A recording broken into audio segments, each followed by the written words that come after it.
tokkummaa keenya cimsi. Qilleensi qilleensuma olis bahee gadhiisi. Dabruun isaa waan hin oolle tokkummaa keenya cimsi. Duruusi uumaaf as jirra tarba baaneerra sila. Ardhaas cubbuudhuma kaleessaat mataa kee keessa jira. Teessoo wal gubbaa keeyanii lafa tee'uun salphina. Rakkoo kaleessaa sanarraa barachuu qabda irraa. Qilleensi qilleensuma arbi lamaa wal lole. Qilleensi qilleensuma marga sigisee kaasa. Qilleensi qilleensuma anaafati wal lolle. Qilleensi qilleensuma maatiin dhumte yaadasa. Qilleensi qilleensuma lakkii wal jabeeffanna. Qilleensi qilleensuma karaa kanan nu baasa. Qilleensi qilleensuma jaarsaree luugatu. Qilleensi qilleensuma akka hin tolle dhagge. Qilleensi qilleensuma anaafati wal lolle. Qilleensi qilleensuma waraabessi kokolle. riqicha kana dabruuf wallabuun hin malu. dhugaa jirtu dubbanne jaalallaa daraaro. aanaan goromsaa obsaan turanii dhuganii. womake kana yaadoo gungumaa halkanii. godaamsi malateenaan qutubnis nun dhibu. anaafati waldhabnaan ormina funu diigo.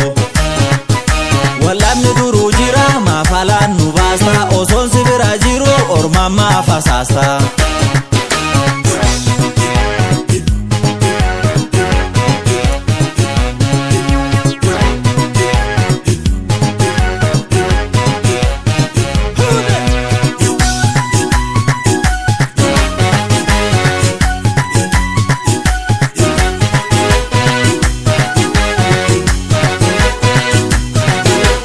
Qilleensi qilleensuma olis tahee gadhiisi.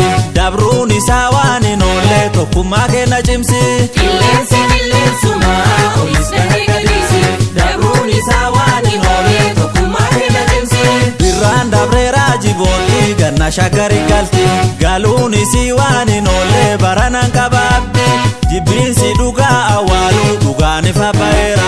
jibbiinsa kaleessan dhiisi araaramni ga'eera. meekoo shaggarii tolbaanaa farda damsaa bitanna. waggaa dhufu booda waltaane kan irra fiigu laalla. Qilleensi qilleensuma qotii qotatte tana. Qilleensi qilleensuma dallaa itti jaari. Qilleensi qilleensuma qotiin ijaaroo hin qabne. Qilleensi qilleensuma eeloodha malee maani. Qilleensi qilleensuma tokkummaadhaa yoon jaarre. Qilleensi qilleensuma me maalumaaf qotanne. Qilleensi qilleensuma walumaan jabeeffanna. Qilleensi qilleensuma dallaa itti jaarra. Qilleensi qilleensuma anaafati wal lolle. Qilleensi qilleensuma seexanni nutti kolle. riqicha kana dabruuf wallabuun hin malu. dhugaa jirtu dubbanne jaalallaa daraaro. aanaan goromsaa obsaan turanii dhuganii. uumake kana yaadoo gungumaa halkanii. godaansi malateenaan qutubnis nun dhibu. anaafati waldhabnaan ormina funu diigu. wallabni duruu jira maafalaan nu baasta. osoon si bira jiru ormammaa fasaasta.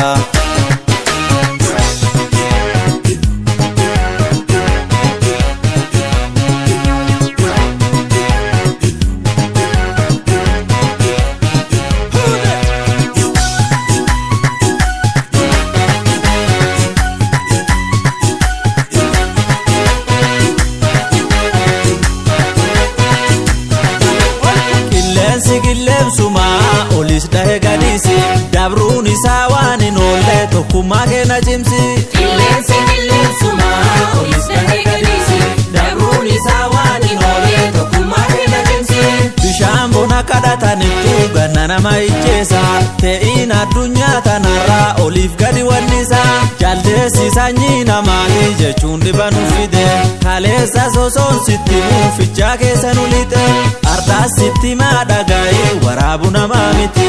gubbaa shaggarii si eegaa qilintoottoo fifiti. Qilleensi qilleensuma dhugaan dhokattee naftu. Qilleensi qilleensuma gee barri siin galtu. Qilleensi qilleensuma warreen qilintoo jaarte. Qilleensi qilleensuma isummaan itti galtu. Qilleensi qilleensuma karaan sobaan dabrani. Qilleensi qilleensuma deebii nama rakkisa. Qilleensi qilleensuma dhaloonni qubee kuni. Qilleensi qilleensuma sobnaan nama salphisa. Waamicha kana dabruuf wallabuun hin malu dhugaa jirtu dubbanne jaalala daraaroo aanan goromsaa obsaan turanii dhuganii uumake kana yaadoo gungumaa halkanii godaansi malateenaan uttumnis nun dhiigu anaafati wallabnaan orminafu nu dhiigu wallabni duruu jira maafalaan nu baasta osoon si bira jiru ormammaa fasaasta wallabni duruu jira maafalaan nu baasta osoon si bira jiru ormammaa fasaasta wallabni